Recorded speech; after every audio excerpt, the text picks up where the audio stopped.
montrer la méthode Friedrich, aussi appelée CFOP, qui veut dire Cross, F2L, OLL, PLL. Ce qu'on va faire, on va prendre la méthode débutant et on va juste combiner les étapes pour en avoir plus que 4 au lieu de 7. C'est beaucoup plus rapide, mais ça nécessite beaucoup plus d'algorithmes que la méthode débutant, où on doit en apprendre 4 ou 5. Là, on doit vraiment en apprendre 100 et quelques pour pouvoir aller vite. Sinon, c'est juste une série de mouvements qu'on fait sur le cube. Mais la plupart du temps, on peut les coder et inventer des petites histoires avec pour les faire passer plus facilement. Pareil que pour la méthode débutant, on va commencer par faire la croix. Donc là, on utilise un peu peut-être des méthodes un peu avancées pour la faire plus rapidement. Donc voilà. Et après, on va passer à la deuxième étape, qui est les F2L. C'est-à-dire qu'au lieu de faire la première face, puis ensuite la deuxième couronne, on va faire les deux en même temps.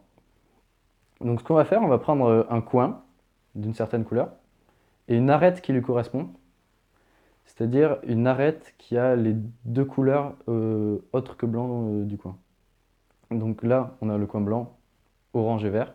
On va prendre l'arête orange et verte.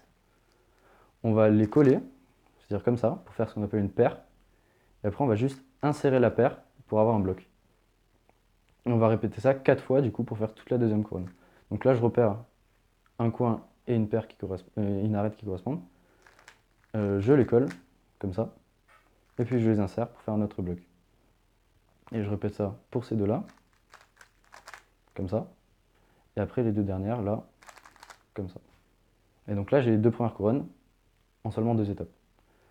Après, je vais faire l'OLL, c'est-à-dire je vais orienter toutes les arêtes et tous les coins de la face jaune en même temps, en un seul algorithme. Donc là, il y a une cinquantaine d'algorithmes à apprendre. Donc là, je repère un cas avec un L, une barre ici et des points ailleurs.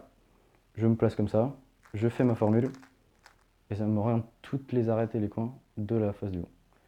Et après, je vais faire la dernière étape, la PLL, c'est-à-dire je vais regarder tous les coins et les arêtes qui doivent être permutés entre eux, et je vais appliquer un algorithme parmi une vingtaine d'autres pour tous les échanger. Donc là, c'est le cas de la RB, c'est-à-dire qu'il faut que j'échange ces deux coins et ces deux arêtes. Donc je vais faire l'algorithme, et ça termine le cube.